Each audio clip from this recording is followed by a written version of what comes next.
ጤና ይስጥልኝ እንዴት ቆይታችኋል 7 ሰዓት ሆኗል ከኢትዮጵያ ቴሌቪዥን የሰዓቱን ዜናዎች ወደ እናንተ እናደርሳለን ኤልሻዳይ ወንድማገኝ ነኝ አቤት ጉዳዮችን እናስቀድማለን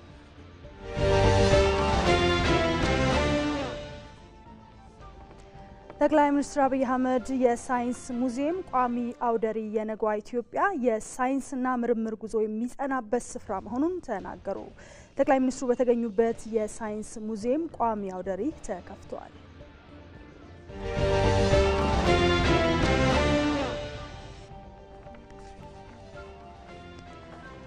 መምህራን የሚያነሷቸውን ጥያቄዎች በጥልቀት ለመመርመርና ተገቢ ምላሾችን ለመስጠት መንግስት ይሰራል ሲሉ ጠቅላይ ሚኒስትር አብይ አህመድ ገለጹ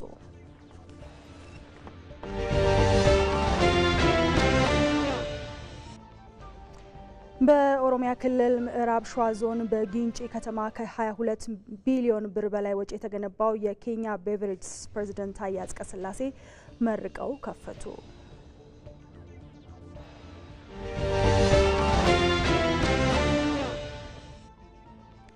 የ2017 ዓ.ም የክረምት በጎ ፍቃድ መክፈቻ መርሃ ግብር የአዲስ አበባ ከንቲባ አዳነች አቤቤ በተገኙበት ተከናውኗል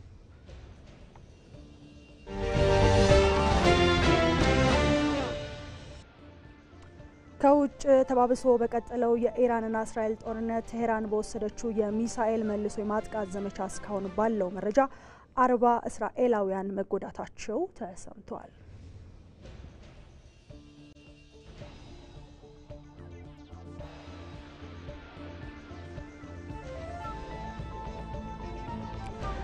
ተመልካቾቻችን አቤት ካስተዋወቅናችሁ ዜናዎቻችን ደግሞ በተጨማሪ ሪፖርተሮቻችን በቀጥታ መስመሮቻችን ላይ ይገኛሉ ሪፖርተራችን ሐምራዊት ብርሃኑ ምዕራብ ሸዋ ዞን ጊንጪ ከተማ የተገነባውን የኬኛ የመጠጥ ፋብሪካ ምርቃት አስመልክታ በቀጥታ ወደ ኋላ የምናገኛት ይሆናል ሌላኛው ሪፖርተራችን ደግሞ እድሉ ፈቀደ ሲሆን የ2017 ዓ.ም የክረምት በጎ ፍቃድ አገልግሎት በዛሬው ዕለት ተጀምሯል ይህንን መረጃ ደግሞ ወደ ኋላ ላይ ያካፍለናል እንዲሁ ደግሞ እንግዳ ይኖረናል ስለ ኢትዮጵያ የፎቶ አውደሪና የፓናል ውይይት ለሁለተኛ ጊዜ በድሬዳዋ ከተማ እየተከናወነ ይገኛል በዚህ ጉዳይ ላይ ደግሞ ወደ ኋላ የምናገኛቸው እንግዳችን የሚሆኑት የኢትዮጵያ ፕሬስ ድርጅት ዋና ስራ አስፈጻሚ የጽህፈት ቤት ኃላፊ ሆኑት ኤፍሬም ተክሌ ናቸው እሳቸውንም ወደ ኋላ ላይ የምናገኛቸው ይሆናል ተመልካቾች አብራችሁን ሆኑ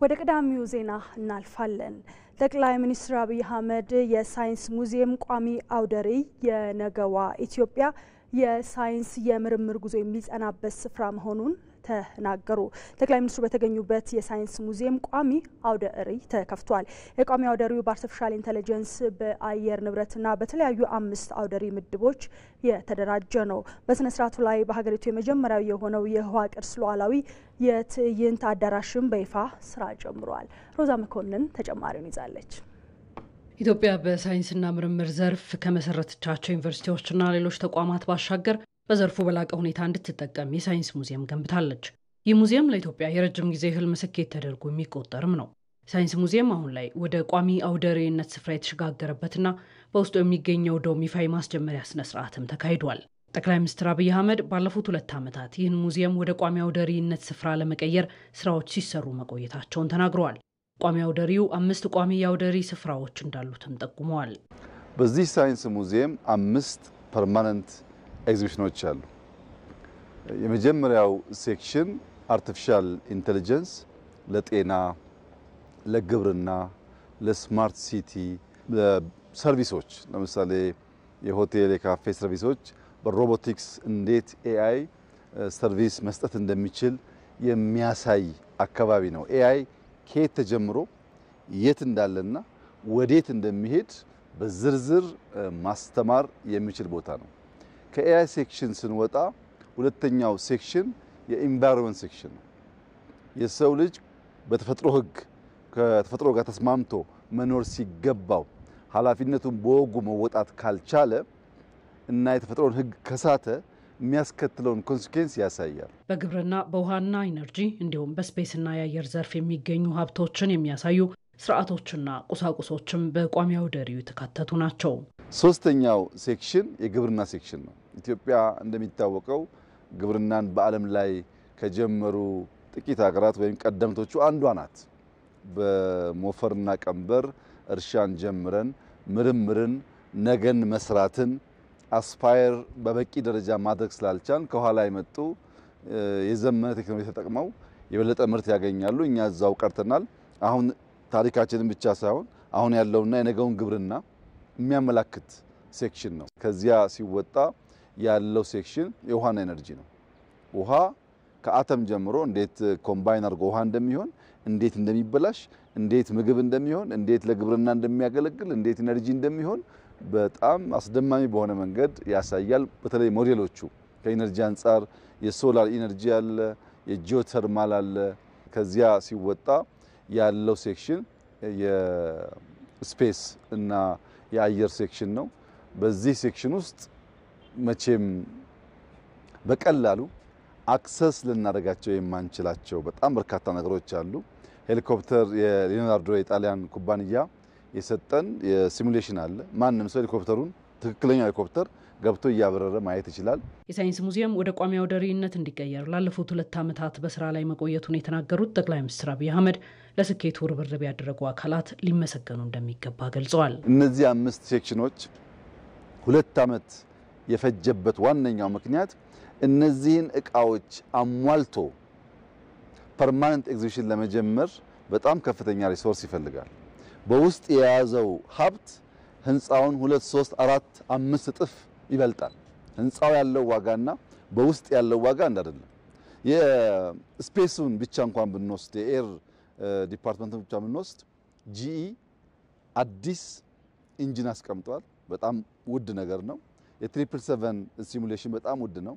የሊዮናርዶ ሲሙሌሽን ሄሊኮፕተር በጣም ውድ ነገር ነው። እነዚህ ብቻ እንኳን በጣም ብዙ ብር ያወጣሉ ከህንጻው አንጻር ሲታይ። በዚህ ምክንያት ነው ላለፉት 2 ዓመታት ገደማ ከተለያየ ስቴክሆልደርስ እየተባበር በእኛ አቅም ብቻ የተሰራ ጉዳይ አይደለም።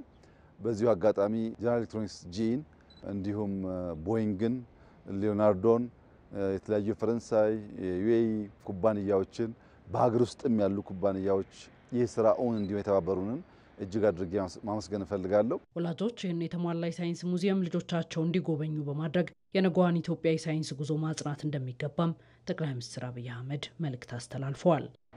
ኢትዮጵያውያን ነገን መስራት ነገን መለወጥ ከፈለጉ ልጆቻቸውን እዚህ ስፍራ ሊያመጣቸው ይገባል። ልጆች እዚህ ሲመጡ እንደኛ አይደሉም። ኢንተራክቲቭ ስለሆነ እያዩ እየነኩ በጣም በርካታ ነገር ይማራሉ። ከዚያም የነገ ማንነታቸው ሊወጣ ይችላል። ህፃናት ፓይለት መሆንን በሰማይ ላይ አየር እያዩ ከመመኘት አየሩን እያበረሩ የሚመኙ ይሆናሉ ማለት ነው። እየነኩት እያዩት ይመኛሉና ለልጆቻችን በጣም በጣም ጠቃሚ ነገር ነው። እንደ እውነት ለመናገር በድፍን አፍሪካ እንደዚህ ያለ የተሟላ ሳይንስ ሙዚየም ማግኘት አይቻልም።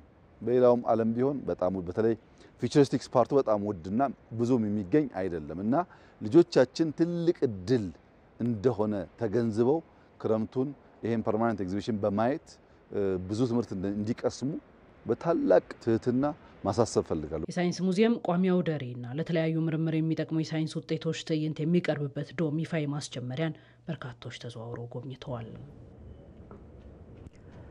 መምህራን የሚያነሷቸውን ጥያቄዎች በጥልቀት ለመመርመርና ተገቢ ምላሾችን ለመስጠት መንግስት ይሰራል ሲሉ ጠቅላይ ሚኒስትር አብይ አህመድ ገለጹ። ጠቅላይ ሚኒስትሩ ከመላው በሀገሪቱ ከተወጣጡ መምህራን ጋር ውይይት አድርገዋል። ሩት ወርቆ ጠቅላይ ሚኒስትር አብይ አህመድ ከመላው ሀገሪቱ ከተውጣጡ መምህራን ጋር ውይይት አድርገዋል። መምህራኑ የኑሮ ሁኔታን ታሳቢ ያደረገ ክፍያና የመኖሪያ ቤት ጉዳይን መንግስት እንዴት ይመለከተዋል የሚል ጥያቄ አንስተዋል።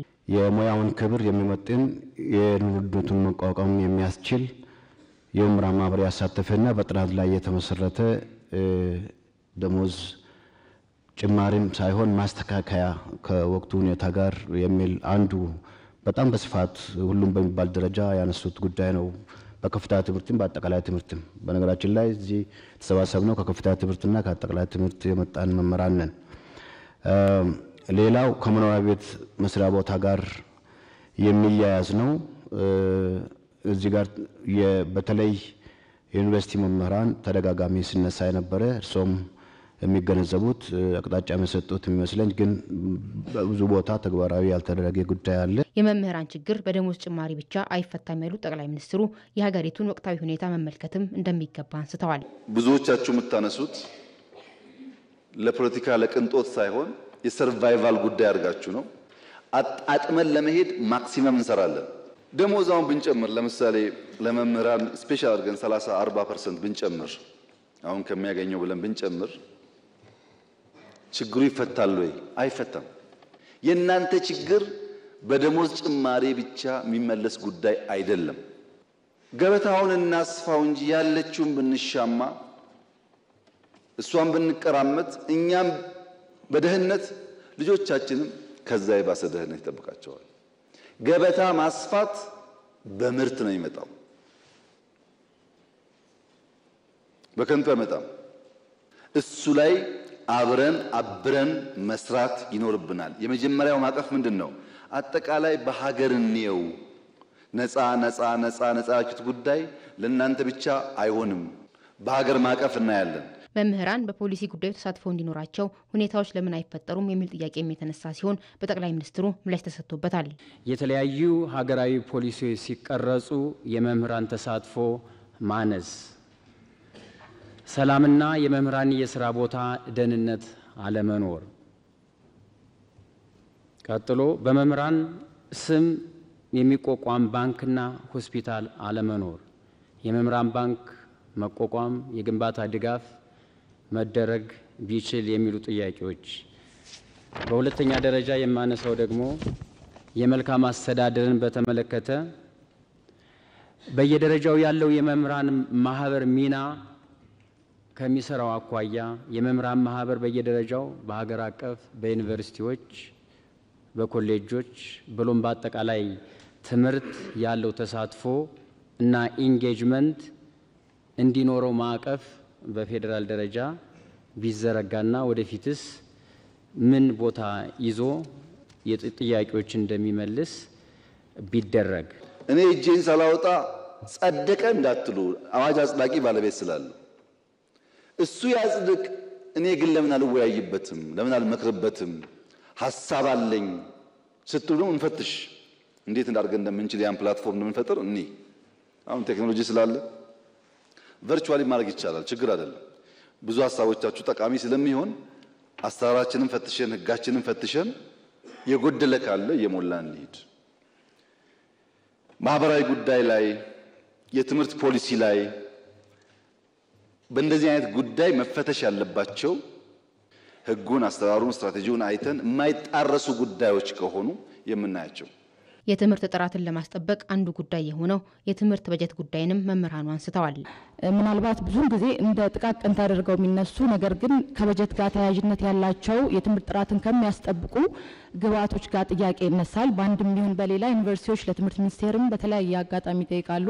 ነገር ግን ለትምህርት ዘርፉ እንዳጠቃላይ ጥራትን ሊያስጠብቅ በሚችል ደረጃ በቂ የሆነ በጀት መመደብ ይቻል ይሆን ወይ?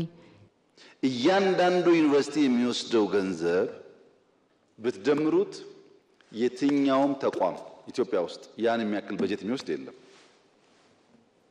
በተናጠል አትይዙ ጉዳዩን በድምር ነው ማየት ያለባችሁ። ከኛ ቋት ሲወጣ ምናሰላው በዛ መንገድ ነው። በዚያ ስፕሪት ነው ማየት ያለብን። በጀት የቀነሰ አይደለም የኛ አስተዳደር።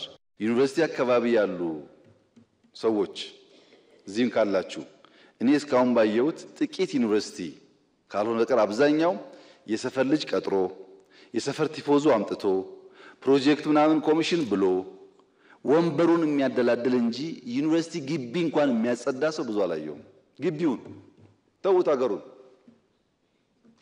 እሱን ወደ ውስጥ መፈተሽ የሚጠቅም ይመስለኛል።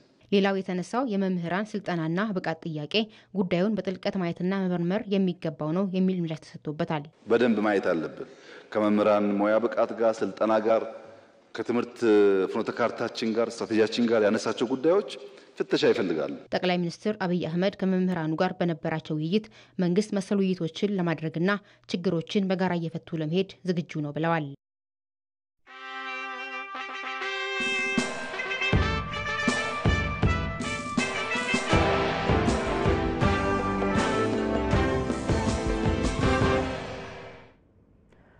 ተመልሰናል። የተወደዳችሁ ተመልካቾቻችን ቀድመን ወደ አስተዋወቅናችሁ ጉዳዮች እናልፋለን።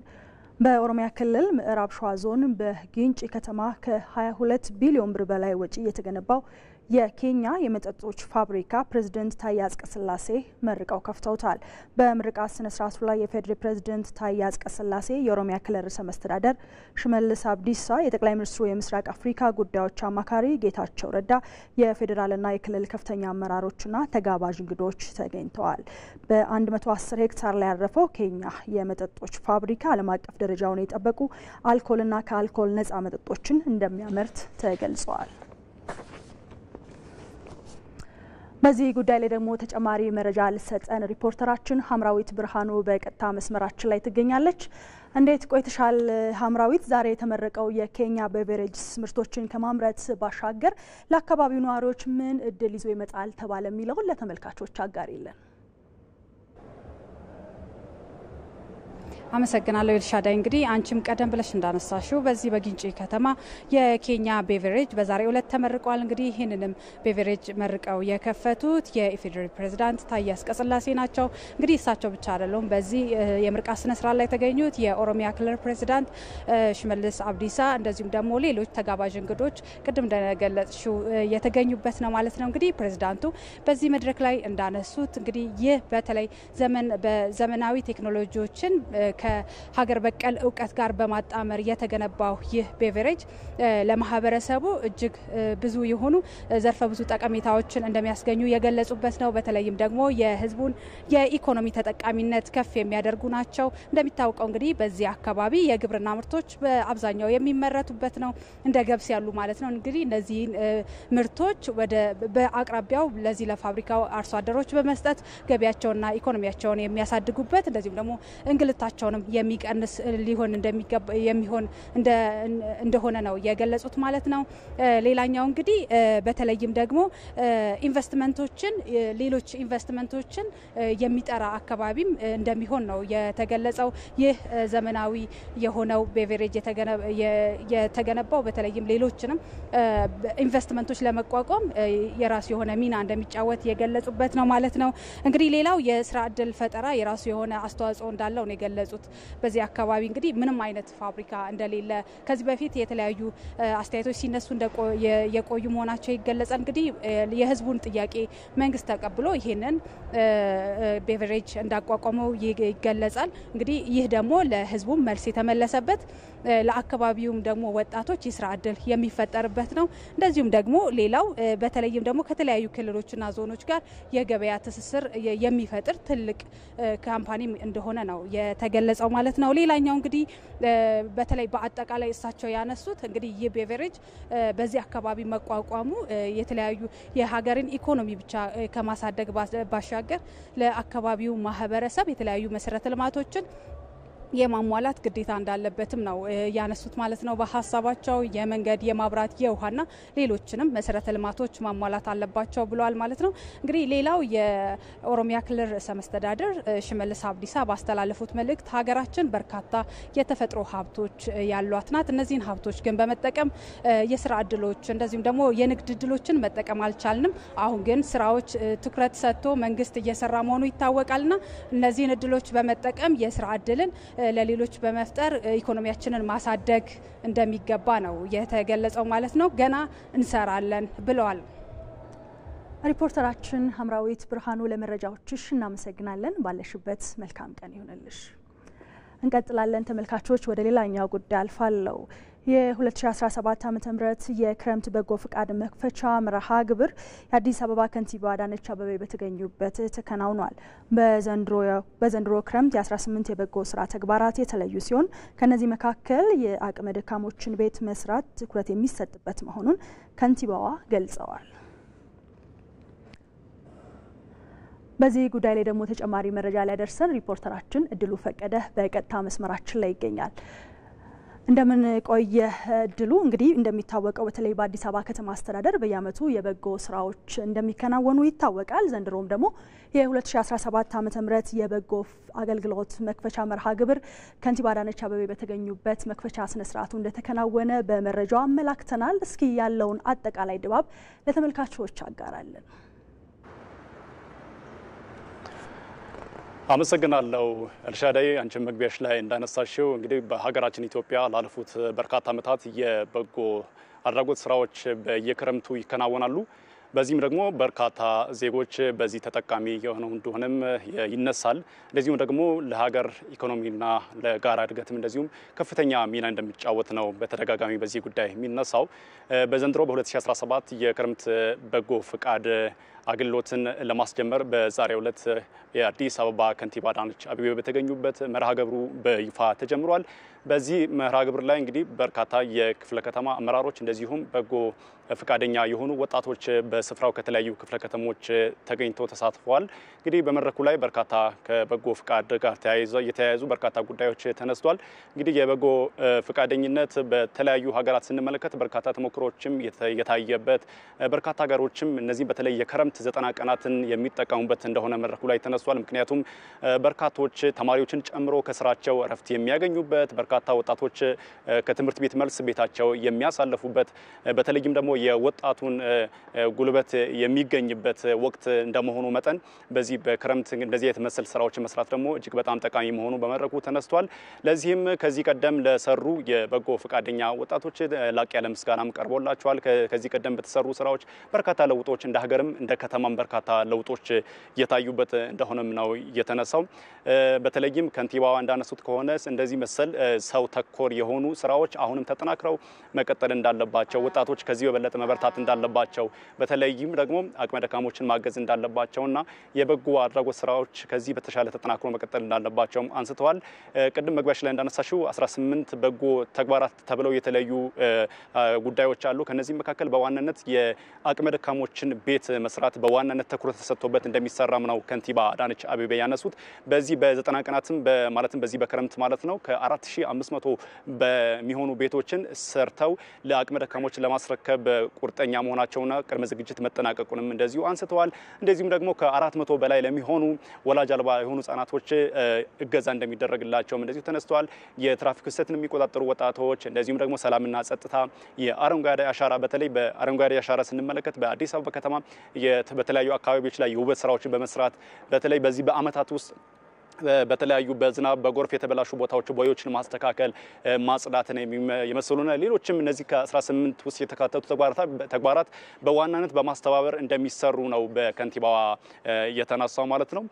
ሌላኛው እንግዲህ ወጣቶች አሁንም መጠንከር እንዳለባቸው ነው የተነሳው ማለት ነው። በዚህ አመት እንግዲህ ባለፉት 7 አመታት 3 ሚሊዮን በጎ ፈቃደኞችን በማሳተፍ 8 ሚሊዮን የሚሆኑ ዜጎችን ተጠቃሚ እንደተደረገም ተነስቷል። በመጨረሻም ደግሞ ከ10,000 በላይ ዜጎች በዚህ በተለይም በ90 ቀናት ለሚሰሩ ስራዎች 10,000 የሚሆኑ ወጣቶች በጎ ፈቃደኞች ስልጠናቸውን ጨርሰው ዝግጁ መሆናቸውን በመድረኩ ላይ ከንቲባው አንስተዋል። ተራችን እድሉ ፈቀደ ለመረጃዎች እናመሰግናለን። ባለህበት መልካም ቀን ይሁንልህ። እንቀጥላለን። አሁንም ወደ ሌላኛው ጉዳያችን እናልፋለን። ተመልካቾች የስማርት ከተሞች መመስረት የአገልግሎት አሰጣጥን በማዘመን የተገልጋዮችን እርካታ ለማሳደግ እድል ፈጥሯል ሲሉ የከተማና መሰረተ ልማት ሚኒስትር ጫልቱ ሳኒ ገለጹ።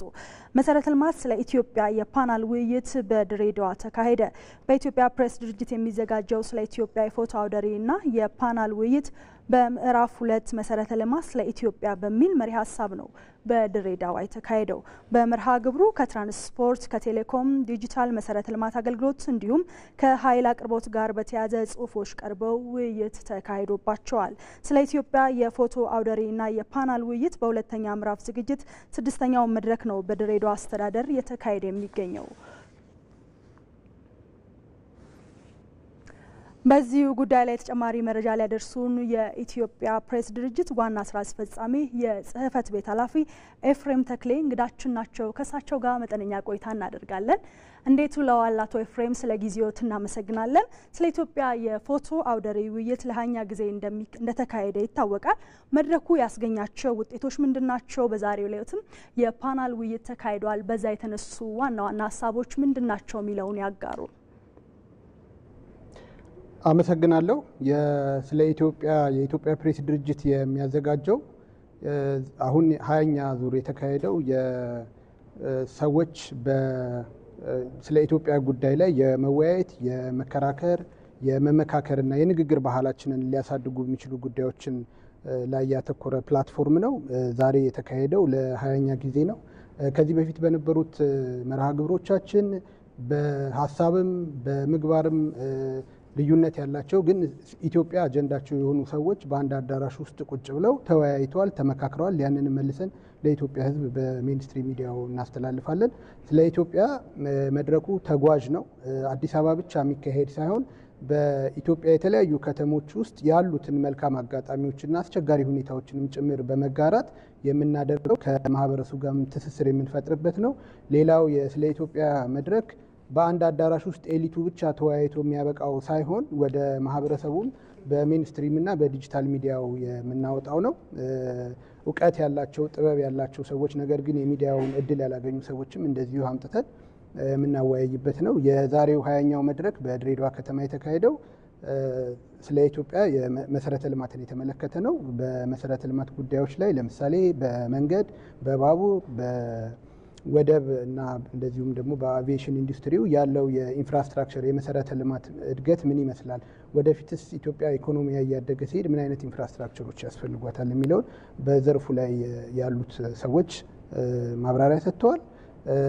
የዲጂታል ኢትዮጵያ 2030ን እውን ለማድረግ የሚያስፈልጉ ከፍተኛ የሆኑ ኢንቨስትመንት የሚፈልጉ መሰረተ ልማቶችም እንደዚሁ ኢትዮጵያ እስካሁን ድረስ ከፍተኛ የሆነ መሰረተ ልማት ስታፈስ ቆይታለች። ኢንቨስትመንት ካሁን በኋላስ የሚቀራት ምንድን ነው? ምን ያህል ተጉዘናል? ምን ያህል መተናል? የሚለውንም የኢትዮ ቴሌኮም ዋና ስራ አስፈጻሚ እንደዚሁ በጉዳዩን አንስተውታል። ሌላኛው በጣም ኢምፖርታንት የሆነው ኃይል ነው፣ ኢነርጂ። የኢትዮጵያ ኢኮኖሚ እያደገ ሲሄድ የኃይል ምንጮቻችንም የኃይል ልማታችንም እንደዚሁ መጨመር ይኖርበታል። ኢትዮጵያ አብዛኛውን የኃይል ምንጭ የምታገኘው ከታዳሽ ኢነርጂ ነው።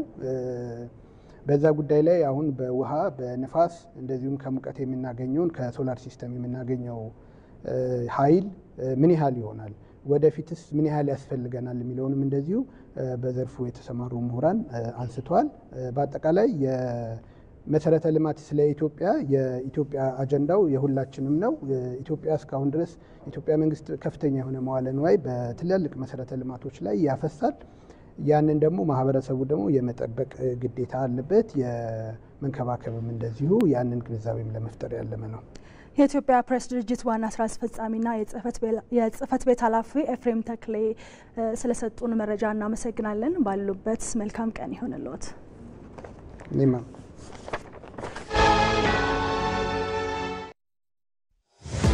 የሚሰራ ሰው ጊዜ አይበቃውም። ስለዚህ ረጅሙን ጉዳይ በዘዴ ያሳጥረዋል። ወራዊ የአገልግሎት ክፍያዎቹን በቀላሉ ሲቢ ብር ፕላስ ያስታውሰዋል። ታታሪዋ ወጣት ቀኑ ይብቃቃላታል። የትምህርት ቤት ክፍያዋን ለመክፈል ሲቢ ብር ፕላስ ፍጥነት ያላብሳታል። የፈጠነ አንድ ጉድ በስራ የተጠመደው ያሳተና የኮንዶሚኒየም ብድር ክፍያውን የሚፈጽመው በሲቢ ብር ፕላስ ነው። ግብር ለመክፈል መውጣት መውረድ ቀረ። ይኸው ክፍያ ቀለለ። የትኛውንም ክፍያ ለመክፈል ካሉበት ሳይነሱ ካሰቡት ይድረሱ። የተሻሻለው የሲቢ ብር ፕላስ መተግበሪያ አዳዲስ ነገሮችን አካቶ ሕይወታችሁን ሊያቀል ካላችሁበት ደርሷል። ሲቢ ብር ባሉበት ሁሉ አለ። የኢትዮጵያ ንግድ ባንክ ሁሌም የሚተማመኑበት ባንክ። ተመልካቾች የተከታተላችሁት የምትገኙት የኢትዮጵያ ቴሌቪዥንን ነው። ከኛ ጋር ስለምትሆኑ እናመሰግናለን። አሁንም ዜናዎቻችን ይቀጥላሉ። ዓለም አቀፍ ማህበረሰብ ኢትዮጵያ ለስደተኞች እያደረገችው ያለው አካታች አገልግሎት ድጋፉ ሊጠናከር ይገባል ተባለ። የስደተኞች አካታችነትና ድጋፍ ላይ ትኩረቱን ያደረገ ከፍተኛ አመራሮች የተገኙበት የውይይት መድረክ በአዲስ አበባ ተካሂደዋል። በመድረኩም የተባበሩት መንግስታት ድርጅት የስደተኞች ከፍተኛ ኮሚሽነር ፊሊፖ ግራንዲን ጨምሮ የተለያዩ ሚኒስቴር ዴኤታዎች፣ አምባሳደሮች፣ በዘርፉ የተሰማሩ ዓለም አቀፍ ተቋማትና ግብረሰናይ ድርጅቶች ተሳትፈዋል። ኢትዮጵያ ለስደተኞች ድጋፍ በማድረግ ተጠቃሚ እንዲሆኑ ስትራቴጂን በመቅረጽ ጭምር እየሰራች ነው ያሉት ዋና ዳይሬክተሯ ከ1.1 ሚሊዮን በላይ ስደተኞችን ተቀብላ እያስተናገደች እንደምትገኝ ገልጸዋል። ኢትዮጵያ እንደምታወቀው ከፍተኛ ቁጥር የሆነ ስደተኞችን እያስተናገደች ትገኛለች። ይህም ቁጥር ከዓለም 7ኛ ደረጃ ላይ ያስቀምጣታል። ከአፍሪካ 2ኛ ደረጃ ላይ ነው ያለችው። ትርጉም ያለው ዘለቄታዊ ምላሾችን ለመስጠት የኢትዮጵያ መንግስት ቁርጠኛ ነው። ይሄንንም የሚደግፍ ህጎችን በተለያዩ ጊዜያት አውጥቷል። እነዚህን ህጎች በየጊዜው እያየ እየጨመረ ለምሳሌ የመስራት መብት የመንቀሳቀስ መብት የተለያዩ ስደተኞቹን ተጠቃሚ የሚያደርጉ ህጎችን እያወጣ ይገኛል። በዚህ ዙሪያ ነው ሆኖ ይሄን ነው የማጠናከር ነው ውይይትም በከፍተኛ ደረጃ የተደረገው። እንዴት እናጠናከር ነው በየሴክተሩ የጤና ሴክተር የትምህርት ሴክተር በስራ እድል ፈጠራዎች እንዴት ስደተኞችን ይበልጥ እያጠናከርን እየደገፍን እንሄዳለን የሚለውን በመንግስት ተነሳሽነት የተዘጋጀ ከፍተኛ ውይይት ነው። ጥሩ ግባትም ተገኝቶበታል። በተባበሩት መንግስታት ድርጅት የስደተኞች ከፍተኛ ኮሚሽነር ፊሊፖ ግራንዲ ለሌሎች ሀገራት ተምሳሌት ነው ያሉት የኢትዮጵያ አካታች የስደተኛ ማዕቀፍ ዓለም አቀፍ አጋር አካላት ሊደግፏት ይገባል ብለዋል። ሪፖርተራችን አባዲ ወይናይ እንደዘገበው ኢትዮጵያ እያሳየች ላለችው የስደተኞች አያያዝ አድናቆታቸውን የቸሩት ኮሚሽነሩ የተባበሩት መንግስታትም ለኢትዮጵያ ድጋፍ ያጠናክራል ብለዋል። Ethiopia not only is a welcoming country but has pioneered, has established policies, practices for refugees that are more advanced than in many other countries. ኢትዮጵያ እንግዳ ተቀባይ ብቻ ሳትሆን ከሌሎች ሀገራት የተሻለ የስደተኞች አያያዝ ፖሊሲ ያላት ሀገር ናት። ኢትዮጵያ ስደተኞች አካታች የሆነ አገልግሎት እንዲያገኙ እያደረገች ያለው ጥረት የሚደነቅ ነው። በተለያዩ ዘርፎች የጋራ ተጠቃሚ እንዲሆኑ አድርጋለች። አሁንም ዓለም አቀፉ ማህበረሰብ የሚያደርገውን ድጋፍ ሊያጠናክር ይገባዋል። የተባበሩት መንግስታት ድርጅት የስደተኞች ከፍተኛ ኮሚሽን ኢትዮጵያ በስደተኞች አያያዝ ላይ እያደረገችውን ያለውን ስራ ለመደገፍ ቁርጠኛ ነው። We will continue to be completely engaged in this country to help Ethiopia address the problem of refugees. የጋምቤላ ክልል ርዕሰ መስተዳደር አለሚቱ ኡሙድ በክልሉ የመንግስት በጀት በአግባቡ ስራ ላይ በመዋል ዘላቂ የፋይናንስ አቅም ለመፍጠር እየተሰራ መሆኑን ተናገሩ። የክልሉ ርዕሰ መስተዳደር አለሚቱ ኡሙድ የፋይናንስና የገቢ ዘርፍን ለማጠናከር ምክክር በተደረገበት ወቅት በክልሉ ውጤታማ የመንግስት የፋይናንስ አስተዳደር ተግባራዊ እንዲሆን ለማስቻል የተጀመሩ ስራዎች ማጠናከር ይገባል ብለዋል። በበጀት አስተዳደርና አጠቃቀም እንዲሁም በኦዲት ስርዓት የሚስተዋሉ ችግሮችን ለመፍታት በትኩረት መስራት የሚያስፈልግ መሆኑን ርዕሰ መስተዳደሯ ተናግረዋል። በክልሉ የ10 ዓመት መሪ የልማት እቅድ ውስጥ ዘላቂ የፋይናንስ አቅምን መፍጠር እንደ አንድ ስትራቴጂክ ፒላር እንዲካተት አድርጓል። የመንግስት በጀት በአግባቡ ጥቅም ላይ ከማዋልና ገቢን በአግባቡ ሰብስቦ ውጤታማ በሆነ መንገድ ስራ ላይ ከማዋል አኳያ ያልተሻገርናቸው በርካታ ስር የሰደዱ ችግሮች በመኖራቸው እንዲሁም እነዚህን ችግሮች በሁሉም የአስተዳደር እርከኖች ላይ የሚታዩ በመሆናቸው ከሚመለከታቸው አካላት ጋር በችግሮቹ ምንነትና የመፍትሄ እርምጃዎች ላይ መምከር በማስፈለጉ ይህ የክልል አቀፍ የገቢ እና የፋይናንስ ዘርፍ የምክክር መድረክ ተዘጋጅቷል። ሪፖርተራችን ሚፍታ አብዱል ቃድር እንደዘገበው የክልሉ የፋይናንስ ቢሮ ኃላፊም ዶክተር ኡማን አምሉ በበኩላቸው ይህን ላይ ትኩረት ማድረጋቸውን ገልጸዋል። የክልሉ መንግስት የፋይናንስ ስርዓቱን በተገቢው መንገድ ማደራጀትና መምራት የሚጠበቅበት በመሆኑ ከተለያዩ የሀብት ምንጮች የሚሰበሰበውን ባጀት ቅድሚያ ለሚሰጣቸው የልማት ተግባራት ቀደም ተከተል በማስያዝ የመመደብና ተግባራዊ ማድረግ ኃላፊነትና ተጠያቂነት አለበት። አሁን የምናልፈው ደግሞ ተመልካቾች ህጉ ምን ይላል ወደሚለው ጥንቅራችን ይሆናል። ያበደራችሁ ሰው ብድሩን ቢክድ ምን ታደርጋላችሁ? በተለይ ደግሞ ሰውየው የቅርብ ወዳጃችሁ ቢሆን ያበደሩት ወዳጅ ብድሩን አልመልስም ቢል ህጉ ምን ይላል የሚለውን የህግ ባለሙያው ትንታኔ ሰጥተውበታል። እንከታተል።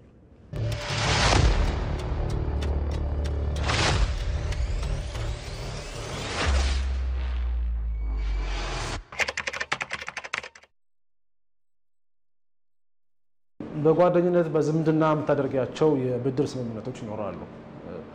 በተለይ ከ500 ብር በላይ ከሆኑ በኢትዮጵያ የፍትሐ ብሔር ህግ የተመለከተ እንደሆነ የገንዘብ የብድር ስምምነት ራሱን ችሎ የተወሰነ ያስቀመጣቸው ነገሮች አሉ። አንዱና ዋነኛው ምንድነው? እስከ 500 ብር ከሆነ የገንዘብ መጠኑ ያው በምስክር ወይ በማናቸው መንገድ ክስ ልትመሰርች ትችላለሽ። ነገር ግን ከ500 ብር በላይ ከሆነ ግን በጽሁፍ መሆን ያስገድዳል። በጽሁፍ ያልሆነ ከ500 ብር በላይ የውል ስምምነት እንደ ብድር ስምምነት ተደርጎ አይቆጠርም። በጽሁፍ ካልሆነ ደግሞ እንደ አማራጭ ያስቀመጠው ምንድነው? በፍርድ ቤት ቀርቦ በቃለ መሐላ ለፍርድ ቤቱ ቃሉን እንዲሰጥና እንዲያምን ማስደረግ ነው። እንግዲህ ፍርድ ቤት ችሎት ላይ ቀርቦ አልተበደርኩም ካለ ግን ምንም ማድረግ አትችልም ማለት ነው። አንድ አማራጭ አለው። እሱ ምንድነው? ያላግባብ መበልጸግ በሚል ምናልባት አሁን በባንክ አካውንት ከሆነ ያስገባሽው ባንክ ስቴትመንት አውጥተሽ እሱን አያይዘሽ ያላግባብ መበልጸግ ክስ ልትመሰርች ትችላለሽ እንጂ የብድር ህግን የሚመለከቱ ድንጋጌዎችን በማንሳት ክስ መመስረት የምትችልበት እድል የለም። ስለዚህ ማህበረሰቡ እንግዲህ በተቻለ መጠን የብድር ስምምነትን በጽሁፍ መሆን እንዳለበት ነው ይሄን የሚያሳየው። ሌላው የብሔራዊ ባንክ ያወጣውም መመሪያ አለ። እንደዚህ ከፍ ያሉ ገንዘቦችን በብድር ሲከናወኑ በጽሁፍ መሆን እንዳለባቸው ወይ ደግሞ በባንክ ስቴትመንት ማለፍ እንዳለባቸው የሚያስረዳ ነገር አለ። አጠቃላይ የፍርድ ባለዕዳ ወይም ፍርድ ያረፈበት ሰው የመክፈል አቅም ከሌለው ያለሽ አማራጭ ውሳኔ ካገኘሽበት ጊዜ ጀምሮ ለ10 ዓመት ያፈራውን ንብረት ሊያፈራ የሚችለውን ንብረት አፈላልገሽ ማስፈጸም ትችላለሽ ማለት ነው። ግን ያው ንብረቱን አውቆ ካሸሸ እንደዚህ ነገሮች ከታዩ እስከ 6 ወር ድረስ ሊቀጣ ይችላል። የፍትሐ ብሔር ክርክር ነው። በፍትሐ ብሔር የሚያልቅ ጉዳይ ነው የሚሆነው። ከውጭ ተባብሶ በቀጥለው የኢራንና እስራኤል ግጭት ቴሄራን በወሰደችው የሚሳኤል መልሶ የማጥቃት ዘመቻ እስካሁን ባለው መረጃ 40 እስራኤላውያን መጎዳታቸው ተሰምቷል።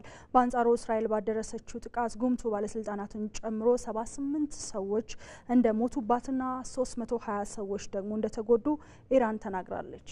ወንድማገኝ ኃይሉ በዝርዝር ተመልክቶታል። እስራኤል ሐሙስ ለአርብ አጥቢያ በኢራን ላይ መፈጸም በጀመረችው ከባድ ጥቃት ኢራን ከፍተኛ ወታደራዊ መሪዎቿን ስለማጣት ተሰምቷል። ጥቃቱ በኢራን የኒውክሌር ጣቢያዎች ላይ ጉዳት ማድረሱም የተገለጸው። ይህን ተከትሎም ኢራን ትላንት አመሻሹን የአጸፋ ምላሽ መስጠት ጀምራለች። ኢራን እንዲሁ ከሃይፋ እስከ ቴል አቪቭ የደረሰ የባለስቲክ ሚሳኤል ጥቃት በመፈጸም ነው አጸፋዊ ምላሽ መስጠት የጀመረችው። የኢራን የበቀል ጥቃት በእስራኤል ወታደራዊ ካምፖች ላይ ያነጣጠረ መሆኑም እየተነገረ ይገኛል። የኢራን እስላማዊ አብዮታዊ ጥበቃ ኃይሎች በእስራኤል ወታደራዊ ማዕከላትና የአየር ኃይል ጦር ሰፈሮች ላይ የፈጸሙት የበቀል ጥቃት የኢራን መንፈሳዊ መሪ አያቶላ አሊ ካሚኒ በቀጥታ የቴሌቪዥን ስርጭት ትዕዛዝ ከሰጡ በኋላ የተፈጸመ ነበር። የእስራኤልን የጸረ አየር ላይ ጥቃት መከላከያዎችን ያመለጡ የኢራን ድሮን ተተኳሽ በመዲናይቱ ቴል አቪቭ ሲወድቁም ያሳያሉ። እንደ ኢየሩሳሌም ያሉ ስፍራዎችም በተመሳሳይ ኢላማ ሆነዋል። አሁን ላይ ባለፈው ሐሙስ ሌሊት ከእስራኤል የተሰነዘረባትን ጥቃት ኢራን እንዴት ማክሸፍ አቃታት የሚለውም ጥያቄ ፈጥሯል። የነዚህ ጥያቄ መልስም ከቴል አቪቭ ዘመቻ ቅድመ ዝግጅት ጋር ይገናኛል። መረጃዎች እንደሚያመላክቱት ሞሳድ ይህን ጥቃት ከመፈጸሙ ቀደም ብሎ በኢራን ምድር ኮማንደሮችን አስፍሮ ነበር። እነዚህ የሞሳድ ኮማንደሮች 3 ዓላማ እንደነበራቸውም ይገለጻል። የመጀመሪያው በቴህራን ሰማይ ላይ የካሚካዚ ድሮኖችን በማብረር ቅድሚያ የኢራን የሚሳኤል ማስወንጨፊያዎችን ማጋየትና ከጥቅም ውጪ ማድረግ ነው።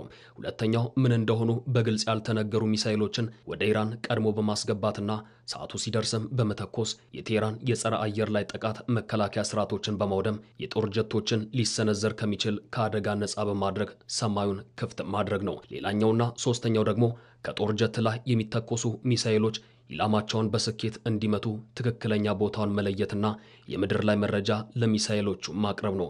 እነዚህን የሞሳድ ቅድመ ዝግጅቶች በቴህራን ውስጥ የተፈጸሙ ተልዕኮች በእርግጥም እስራኤል ያለምንም ችግር ጥቃት እንድትሰነዝር አስችሏታል ተብሏል። በመሆኑም ቴል አቪቭ የቴህራን የኒውክሌር ጣቢያዎች እንደ መምታቷ ቴህራንም በቀጠለ ጥቃቷ አለኝ ባለችው መረጃ መሰረት የእስራኤልን የኒውክሌር ጣቢያ ታጠቃ ይሁን የሚለው ሌላኛው ስጋት ሆኗል። የሁለቱ ሀገራት ግጭትም በቀጠናው ላይ ምን ተጽዕኖ ያስከትላል የሚለው የሚጠበቅ ሆኗል። ተመልካቾች እስካሁን ስትከታተሉት የነበረው ከኢትዮጵያ ቴሌቪዥን የቀን 7 ሰዓት ዜናዎችን ነው። ከኛ ጋር ስለነበራችሁ እናመሰግናለን።